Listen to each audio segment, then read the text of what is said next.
falar uma coisa que pouca gente faz, mas é muito importante. Segue comigo.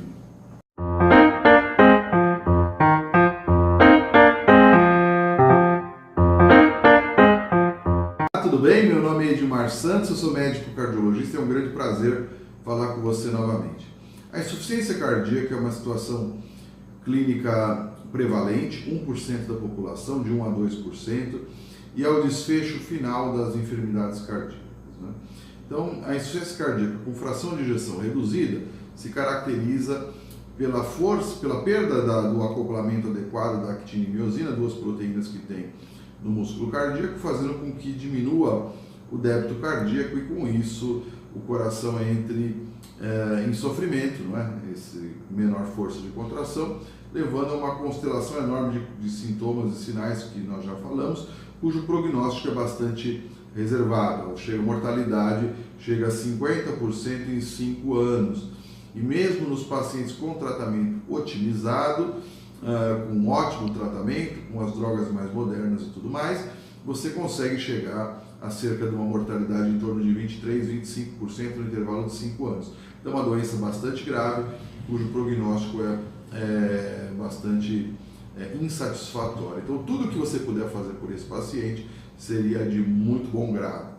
Bom, uma das coisas que é pouco discutida, até porque não há um interesse da indústria farmacêutica e por isso tem um impacto nos congressos, não é divulgado, não é falado, até mas no ambiente secundário, não de highlights, não de grandes estudos, enfim, é divulgado, mas de uma forma muito pouco adequada, como eu acredito que pelo menos deveria ser divulgado, que é a relação da deficiência de ferro com a insuficiência cardíaca, né?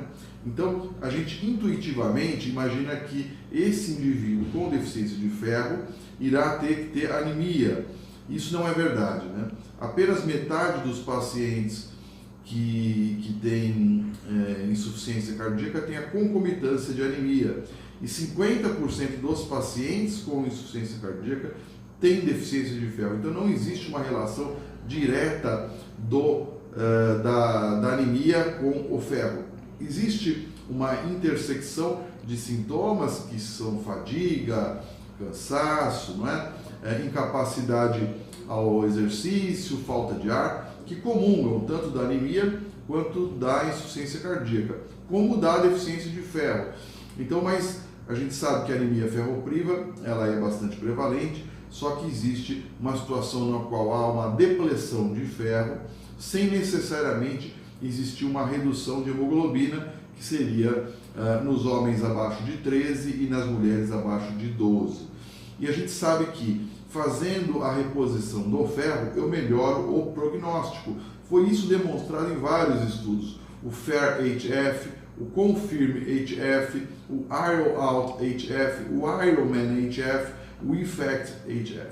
Todos eles promoveram, então, pelo menos 4 deles, uma meta-análise que mostrou, então, uma redução inclusive de mortalidade. Redução de mortalidade quando havia a reposição de ferro. E também uma melhora da qualidade de vida, maior condição de atividade física, maior capacidade, uma melhor capacidade funcional e, claro, qualidade de vida com isso, e autorreferida, autorrelatada, e o prognóstico desses pacientes mudava, o prognóstico tão sombrio ficava atenuado, né?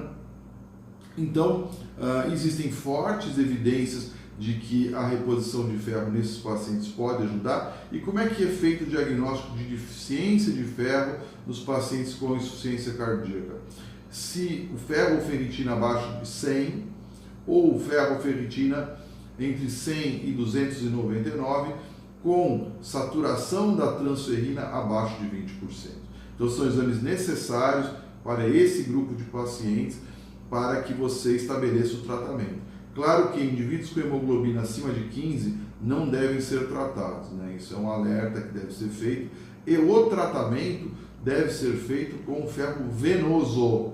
Não funciona o oral. Tem um estudo, o Iron Out, feito no Reino Unido, no UK, não mostrou qualquer benefício, mesmo em altas doses, com problemas graves para o trânsito gastrointestinal. Então, o tratamento é necessariamente venoso. Ele é seguro, não há problemas com relação a esta droga, que é o FCM, né, que é o ferric carboximaltose, ou carboximaltose férrica, né, em português, mas ela sim melhora o prognóstico desses pacientes e deve sim ser utilizada. Mas não adianta repor de forma oral, você está perdendo tempo e atrapalhando o seu paciente. Então o prognóstico melhora muito nesses pacientes com insuficiência cardíaca com fração de ejeção reduzida. Isso pode ser transposto também para insuficiência cardíaca com fração de ejeção preservada. Vários pesquisadores que lidam com esse assunto acreditam que sim, porque ele apresenta o mesmo conjunto de sinais e sintomas e também cursam com deficiência de ferro. Só que as evidências não são tão fortes, as provas do benefício no que tange à mortalidade. Por quê? Porque só foram estudados mais pacientes, teve alcance numérico, alcance estatístico, pacientes com fração de ejeção reduzida. Tá bom? Espero ter ajudado na sua prática médica. Fique de olho nisso, é importante. Então, paciente com insuficiência cardíaca, não peça apenas o hemograma, espere que esteja alterada a hemoglobina. Não, se já tem insuficiência cardíaca, você tem que pedir ferritina e a saturação da transferina, tá certo? Independente do valor do hemograma. Um grande abraço, continuo de olho em você. Tchau!